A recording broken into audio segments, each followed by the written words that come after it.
Hi everybody, welcome to YS-Kong Driving, and today we are in the Mazda showroom in Glenmarie, and this is fresh. So fresh that they haven't even got time to make the model plate. Anyway, in case you don't know, this is the Mazda Cx-30. Now it's a very strange name, we'll look at that in a while, but this car actually makes the whole range of SUVs available in Mazda really complete. So starting from the very bottom, which is the smallest one, the compact one, would be the Cx-3, which we have driven up Genting and also the other cars, but this is fresh, and this one is just in between the Cx-3 and the Cx-5. So technically it should be the Cx-4, but of course they can't call it a 4 because the Chinese make up the biggest single race in the world, yeah? So the Chinese don't like the number 4, and so it's called a Cx-30, which is a wise move. Now, further down the line, let's take a look. From Cx-3, which is not here, then we have the Cx-30, which is slightly bigger, and then let's move down the road. And next in line, we have the Cx-5, which is actually based on a C segment sedan with a wheelbase of 2700. So obviously the Cx-30 is a bit less. Now let's move on further down the road. We have, of course, this is the Cx-5 Turbo, which is a uprated version, and pretty soon we might even see a Cx-30 Turbo, but we don't know about that. And then if you thought that this was too small, you can always go for the Cx-8, which is actually a 6 or a 7-seater, depending on how you want. And if you thought that this is not big enough, you want something grander, you have the top of the range Mazda Cx-9. So that means with the global trend moving towards SUVs and an overall growth of 20% in the number of SUVs sold globally, this means that Mazda is in a very, very good position. So if you're considering an SUV, this is something you can consider, because you can come to this showroom and at one glance you can see all the cars that you want. All right, in addition to the cars. Okay, let's go back that side. All right, back to the Cx-30. There are actually 3 variants available. They have the what you call, let me just refer, also very fresh. They have the mid-spec 2.0, then they have a 2.0 high-spec, and they have a diesel 1.8. Now, let's look. This one is the high-spec 2.0. We don't have a mid-spec here, and the high-spec has got a few things extra than the mid-spec, but there is a great price difference. Now, what is the price? Let's look at it, yeah? For this one, which is the high-spec, you're looking at 164,000 ringgit. Now, remembering that this is a CBU, yeah? So it is actually priced higher than the Cx-5, the 2.0, which is selling for 154. So this is actually 10,000 ringgit more than the locally assembled Cx-5. Of course, they also have a lower spec Cx-5, but then they also have a lower spec Cx-30, which is selling for 143, which is mid-spec, but that one comes with smaller wheels and less a lot of the eye active sense items, yeah, the safety items. And of course, the diesel is the most expensive of all. That is selling for 173,000 ringgit. Now, all of them are two-wheel drive. They're front-wheel drive, and the gasoline engines are, of course, the same engine as in the Mazda 3 and also the Cx-5 and also the Cx-3. It is the 2-liter direct injection DOHC, 163 horsepower, 230 Newton meters of torque. So that is a very, what you call familiar engine. And of course, the gearbox is the 6-speed automatic. That is the Skyactiv transmission from Mazda. Okay, so you can see from here, this shape is the latest Mazda Kodo design, and that includes this very special looking material for the grille. So this is the Mazda branding, and the slim lights, they are LED of course, and they are projector, yes. And so again, this is the bottom part, the cladding. This is the, what you call the crossover bit, where they have black cladding all along the sides. And of course, this is the Soul Red Mazda paint. You can see here, this is the signal, and these are the parking sensors. So this is what you call a very minimalistic approach where less is more. So it looks pretty nice, okay? Not too cluttered and not too simple. And of course this one has got the chrome. So I don't know about the mid-spec, but this is the same approach as in the Mazda 3, where this part is chrome, yeah, all the way across. And of course this is a sensor other than just being a logo. All right, now looking from the side, let's have a look. So along the side, this car is, this SUV is slightly shorter in wheelbase than the CX-5.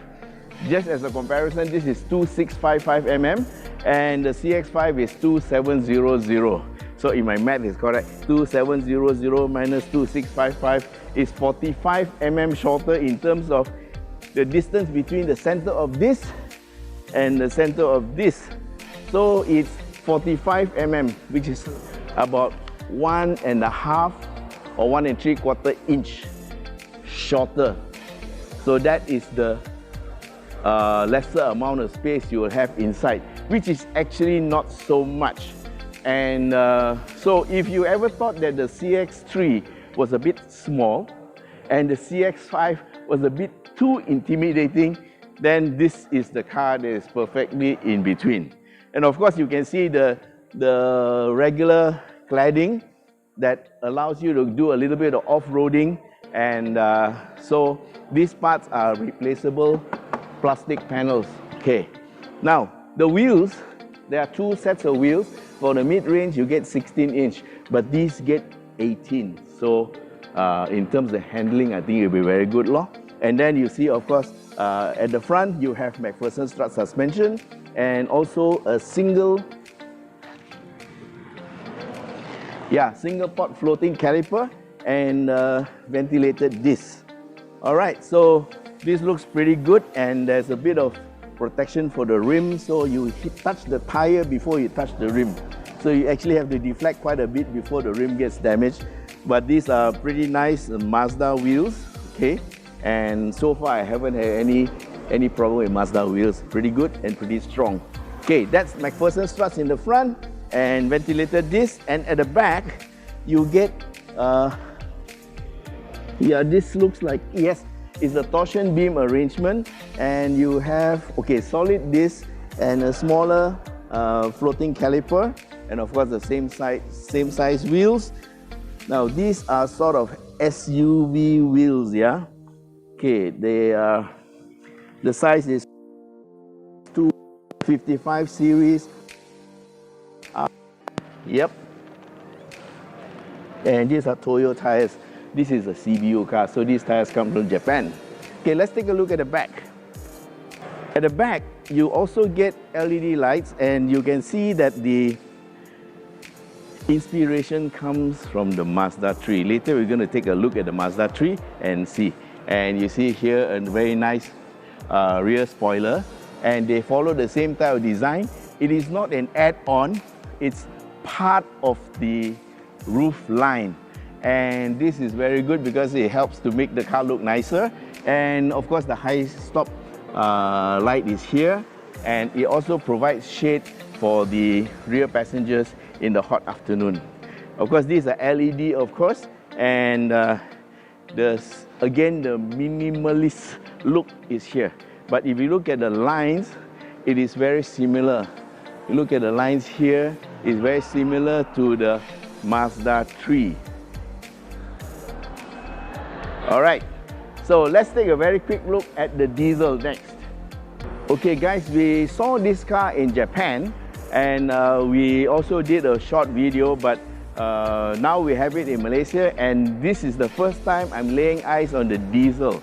Now according to the specs that I've been given, this diesel is actually a 1.8 liter diesel, and it has the same high spec as the other one, the Cx-30 high spec, and this one gives you 114 horsepower, but don't let the 114 horsepower of the diesel engine sort of distract you, because it has 270 Newton meters of torque. Now that's a lot of torque, and this car will scoot. And also like the CX-30 gasoline version, this one runs a front-wheel drive and a 6-speed gearbox too. Okay, now that we have the CX-30 here, we want to have a quick look at the we look at the Mazda 3. And I would like the camera, you see the front and the front, it's very similar. Now this one is the 1.5. I can tell because this one is black and this one is chrome.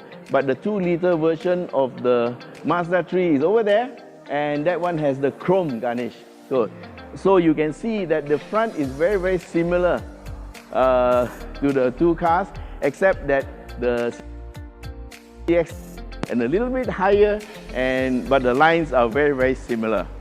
Okay, so back to the CX-30, and we look at the diesel engine.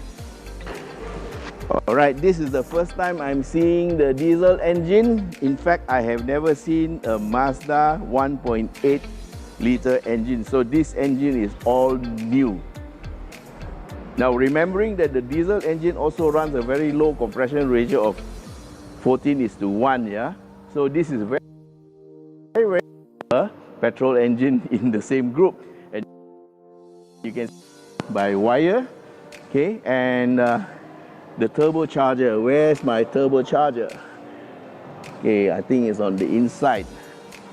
Yep, the exhaust is on the inside. This is the turbocharger at the back. Yeah, it's a very small turbocharger, and the intake is in the front. So we don't have any details of the plumbing as yet, but here is the ECU, and this is the DOHC, it's the double overhead cam. Okay, and can this car take a flood? Ah, here you are. This is the intake, so that means it's just under the grill here. The intake, it goes in, and I'm trying to find the intercooler, but I can't find it, so we will confirm later whether there's an intercooler or not.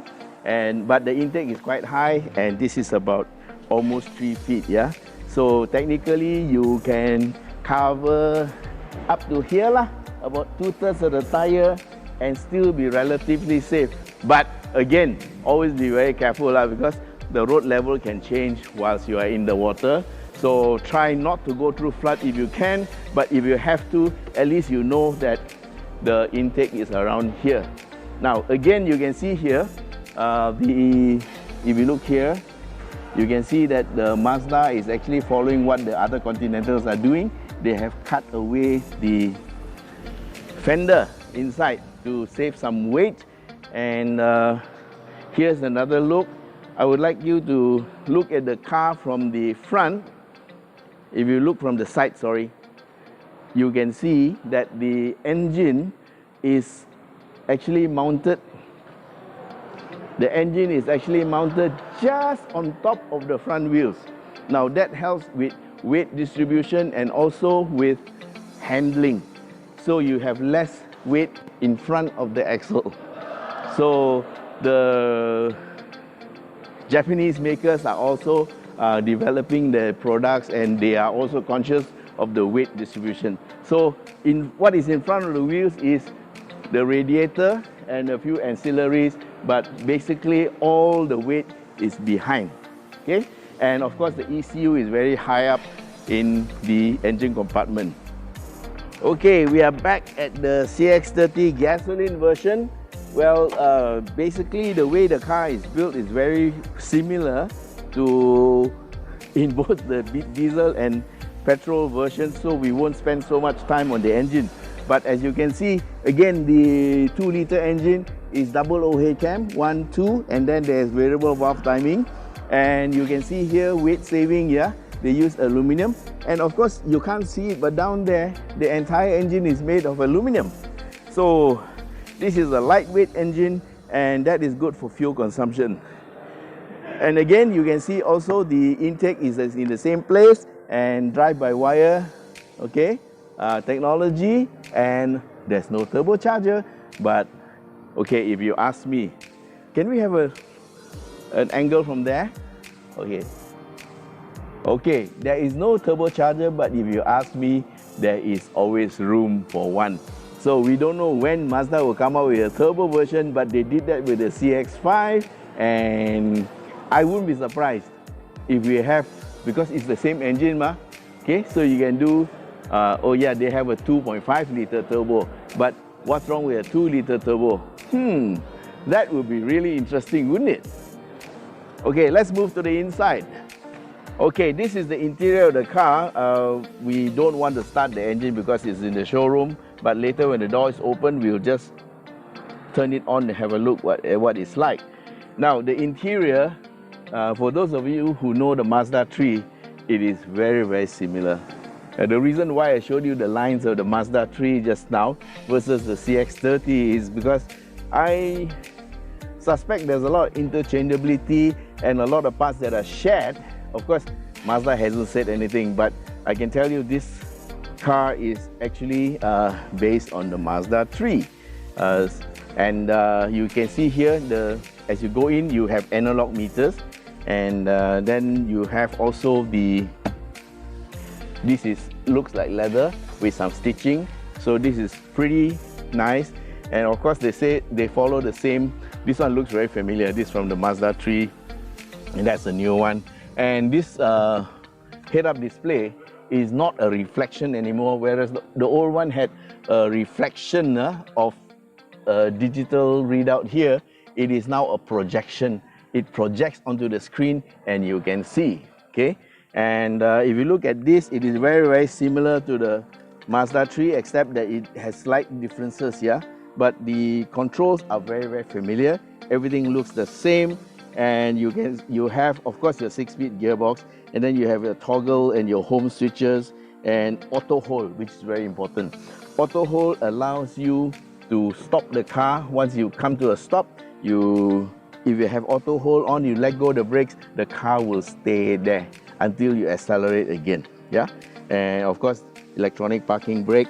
And this is the good part. We have the sport, sport or normal driving mode, and most important is, yes, we have pedal shifters.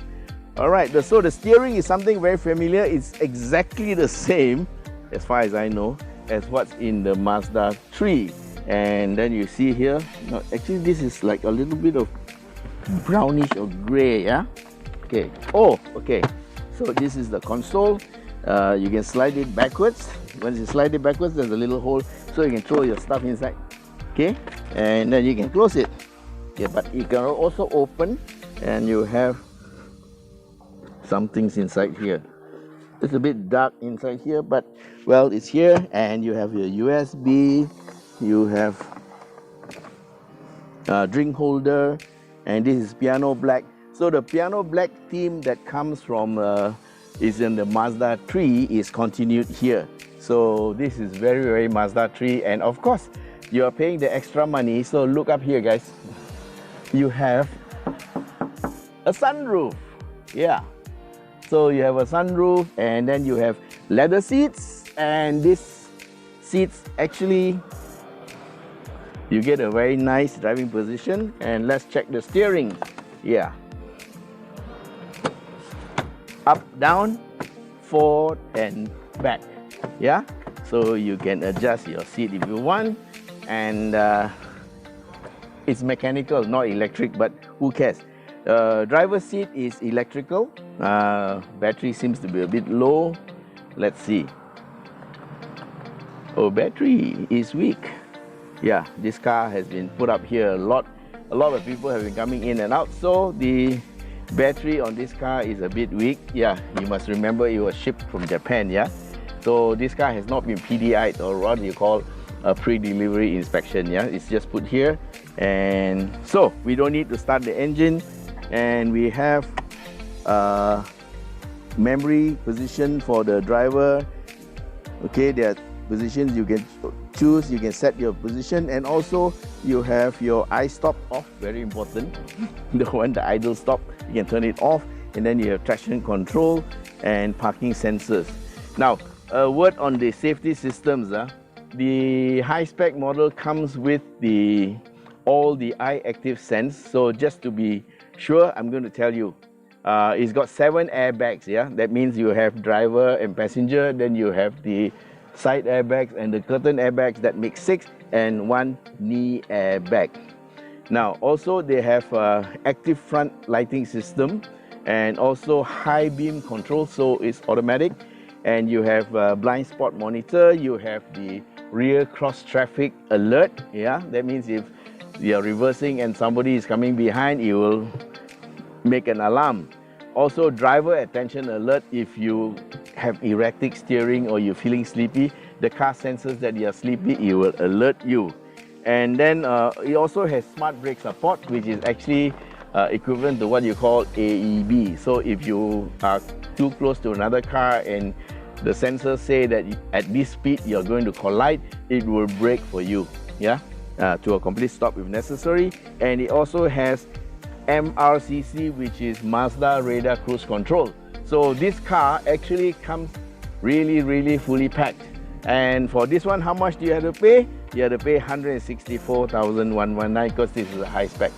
If you can't afford that and you want a lower spec one, you save 21,000 ringgit at 143. So let's look at the back seat now. Did I say something about the front seat? Oh yeah, it's very nice, comfortable. Electrical seats for the driver, mechanical seats for the co-driver. All right.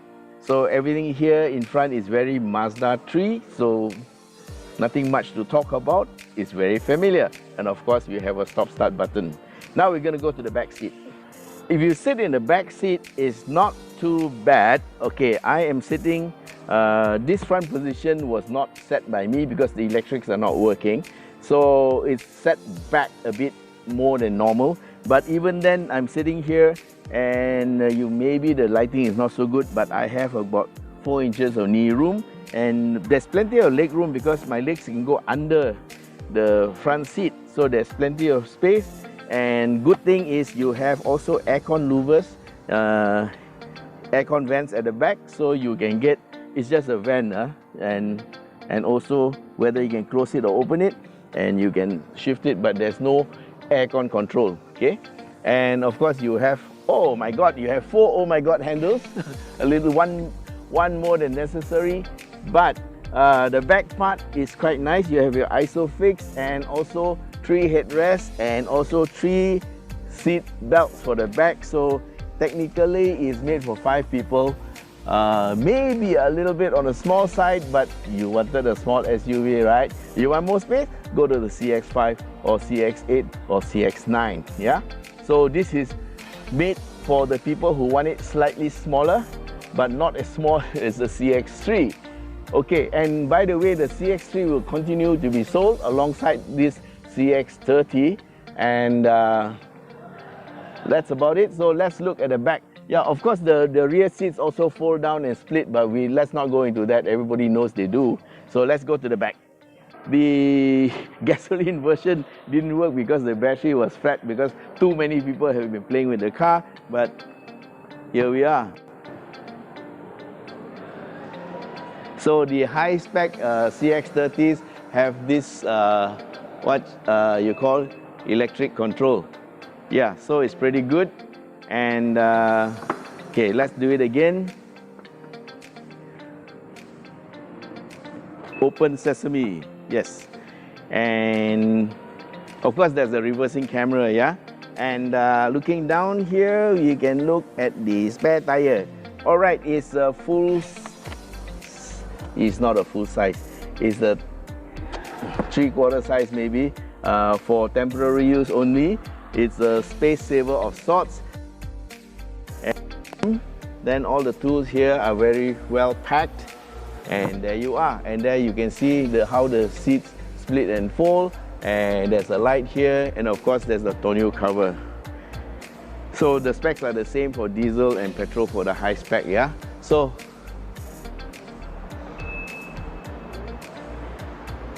okay, that's about it.